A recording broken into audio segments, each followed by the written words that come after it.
Next and final speaker, Sheelagh McGuinness, and you are a Birmingham Fellow, right, at the Birmingham Law School. Please go ahead. Okay, so I'm here to give an account from the EGC on the issue of feedback, and specifically to speak about some of the work the EGC has been doing with Biobank on this issue. As Roger mentioned, from time to time the EGC undertake prospective kind of looking into the future of issues that are arising, and feedback is one of the areas that we identified some years ago as being important and have been doing some work around. So I was a member of the EGC subgroup who looked into this, and it was led by Martin Richards, our former Vice Chair. How does this work? Sorry. Okay. So in terms of the brief then, the structure of the discussion is going to be as follows. We've had a lot of discussion already of Biobank's policy, but I'll give a brief overview of that. Highlight some of the aspects of the Wellcome Trust and Medical Research Council's framework, although again just briefly, and then specifically speak to feedback and imaging, which is where we have been debating this issue most recently, and to describe the nature of the engagement between the EGC and Biobank on this issue, so to look at the pathway to where we've gotten to with the current imaging proposal.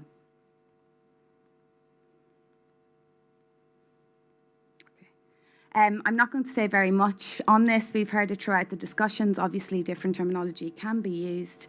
Health-related findings is what is used in the Wellcome and MRC policy. I'll probably use the language of incidental findings, and that will be my focus. And specifically today, I'm speaking about the imaging enhancement. So I'll mention some work around the pilot studies, so not more general, broader issues with regard to EGF. Okay, so what is the policy of the Biobank then? Well, you will all know this at this stage. It's been stated several times throughout the day. There's a general policy of no feedback with some exceptions.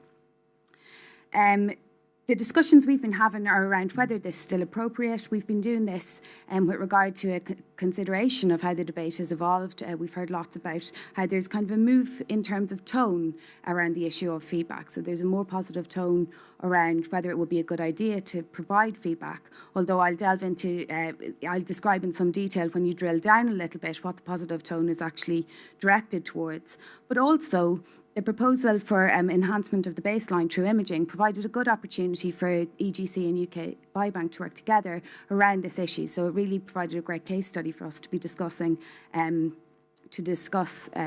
issues around feedback.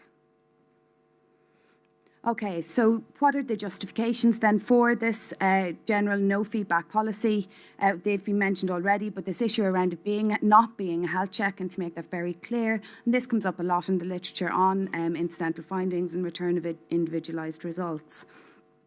There is also concern that sometimes when people talk about feedback, the presumption is that feedback is a positive thing, so that it's good.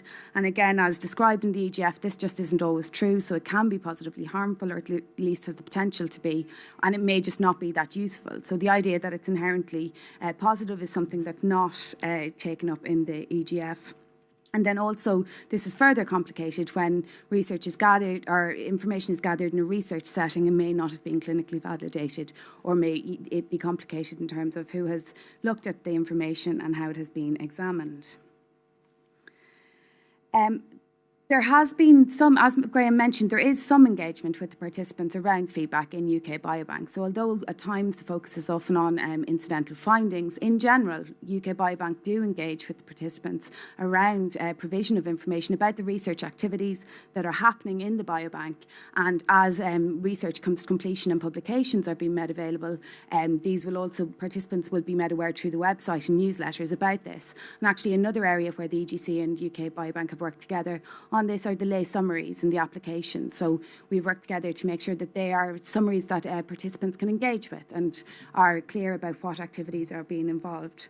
So that's to pick up on a point that a few people have made, that there are other sorts of engagements happening. Okay, so moving on to the exceptions then to this no feedback policy. Sorry. Great. Okay, so the possible exceptions. So there's two broad categories of possible exceptions. One of these are results that were given because it would have been difficult or kind of strange to hide the measures from participants at the time that the initial measures were being taken. So at the initial assessments, there was a printout given of blood pressure, weight, height, body fat, along with details of standard ranges. So that was one category of information that was given back to participants because it was felt it would be difficult or strange to hide it. And it's interesting that there is even a debate over this, okay, of whether steps should be taken to hide it or to blur it from participants, but the decision was taken not to.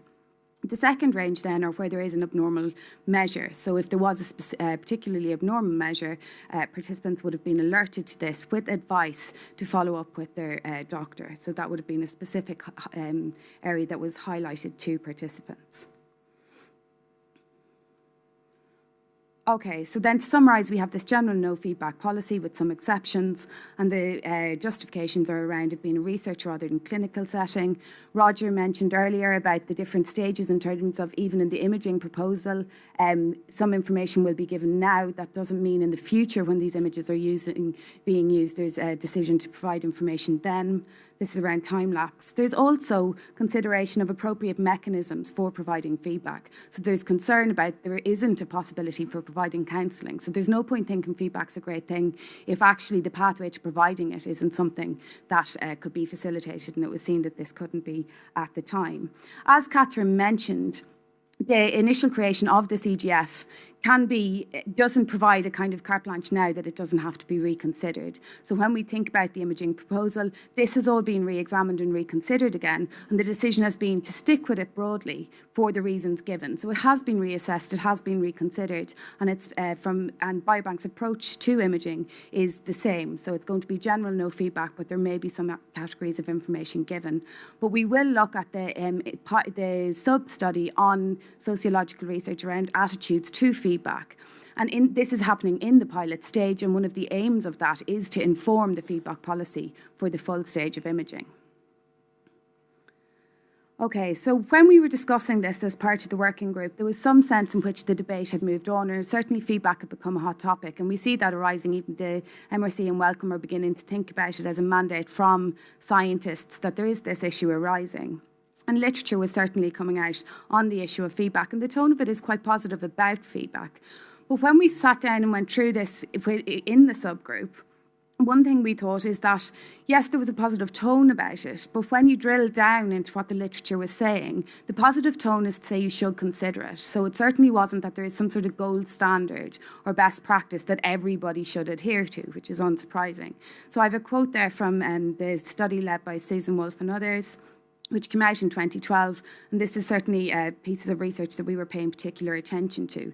So they said there's growing agreement that they have a responsibility to determine and make clear to participants whether incidental finding or individual research results will be offered. So the idea there is to consider it and have reasons for the position adopted.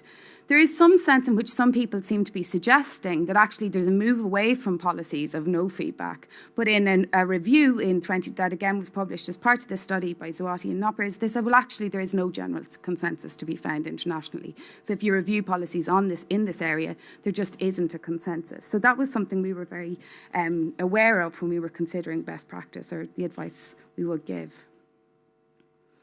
And this then is in keeping with, unsurprisingly, with Wellcome Trust and Medical Research Council findings and their policies. So they say the feedback should be considered and policies must be reasonable. And Roger gave you an overview of the range of reasonableness, right? There will be different policies which might be appropriate. And it's for each research study to decide for them what's appropriate for their activities. And again, this idea that it must be supported by evidence. And that's what's very interesting and exciting time now in Biobank, is that there is this process of gathering evidence about participant attitudes to feedback and indeed the impact of feedback, not just on participants, but on family members, friends, and indeed the NHS. So it's a really exciting time to consider this issue. So as you all know, the imaging study is now underway and the first 1,000 participants have undergone imaging. We were fortunate enough, the EGC in September, to visit the site where the imaging is taking place. And really impressive, where there's been real attention to detail. One thing that struck me as I was walking around is how calm and peaceful it is. So even down to the paint on the wall, there's this real sense to make this an environment that participants are comfortable in. So there's the range of images that are going to be taken. At the visit, we also had an opportunity to discuss with those involved in the measures the experience of participants to date and what sort of feedback they were getting formally as participants were waiting to go through different stages. And so we had a chance to hear about this and to hear how participants were finding it. So what then about the engagement between EGC and UK Biobank? Well, the considerations of the EGC as part of the subgroup and then Biobank's proposal for imaging kind of dovetailed nicely, and it became an opportunity for us to engage in that kind of critical friend work around providing advice and consideration on this issue. So UK Biobank had submitted their initial proposal, and Martin attended the review board to provide an overview of the view of the EGC on issues around the proposal generally, but specifically feedback. And as a result of that, there's been a range of discussions between EGC and Biobank. We are talking in the order of 5 or 6 meetings, I think, over 2012, so that the EGC and Biobank had together around this issue of feedback. So just to show that it's this ongoing discussion.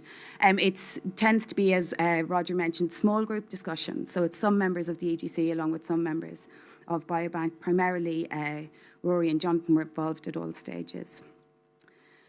Okay, so we've had these, as part of those discussions then, we addressed lots of issues around whether it would be appropriate to provide feedback, but we also had involvement in terms of the tender regarding the sociological research. So Kate, who unfortunately isn't with us today, but is a member of the EGC, worked with Biobank around developing the tender that went out for the sociological research on the impact of feedback.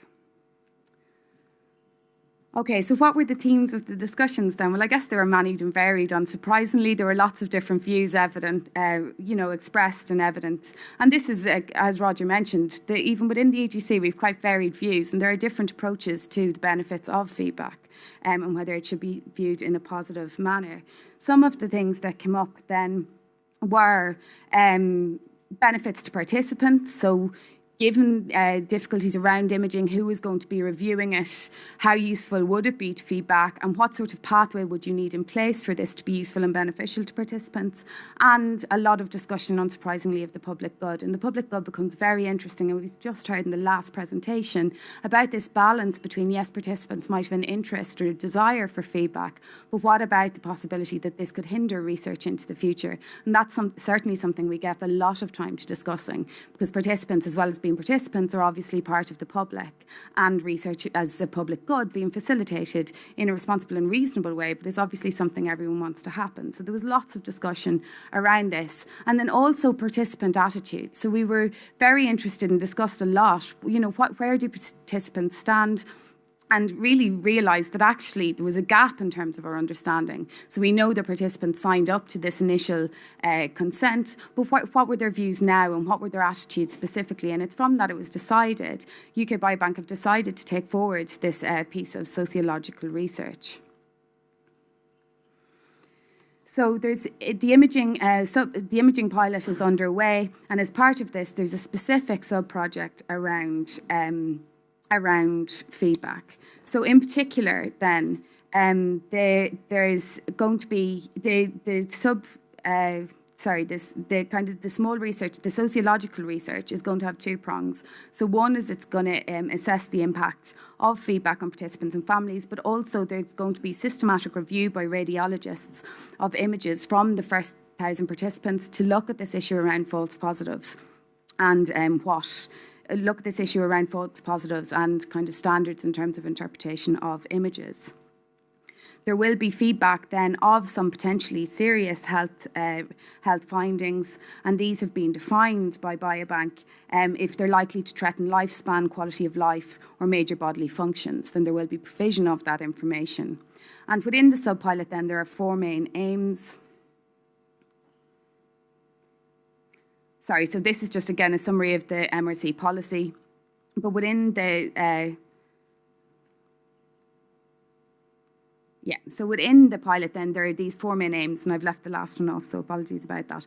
To assess participant attitudes to receiving feedback, assess the impact on receiving feedback, not just of participants and their families, or participants, but also families and friends, and also professional attitudes on this. So what are the attitudes to those involved in the imaging project, and where do they think, like what are their feelings about provision of feedback and their obligations? So we've heard a lot of discussion about ideas around duty of care, and this is an opportunity to find information on that.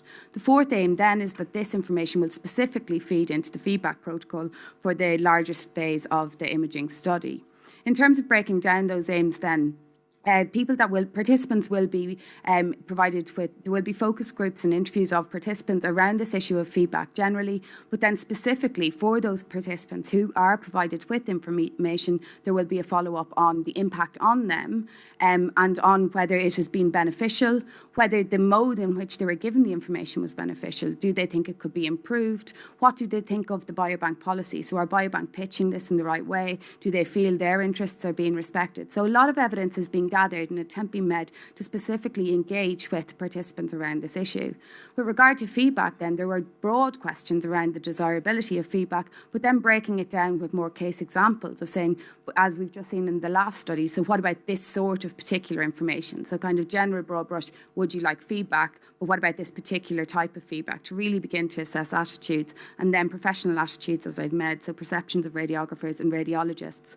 But in order to assess broader impact on health service, there will also be some discussion with GPs around their attitudes to how this is all working out, whether they think it's appropriate, how they have found it when they've had participants coming to them. Because part of the feedback policy is that the participant and their GP will be notified. So how they have found that process. And I think that's really important then in terms of this broader impact on the health service, which again is in keeping with this idea of public good. So there's no point in having a gold standard that works for individual participants if we find out afterwards that actually it has a negative impact in terms of health service overall. So that's just a broad summary of where we're up to with the feedback policy.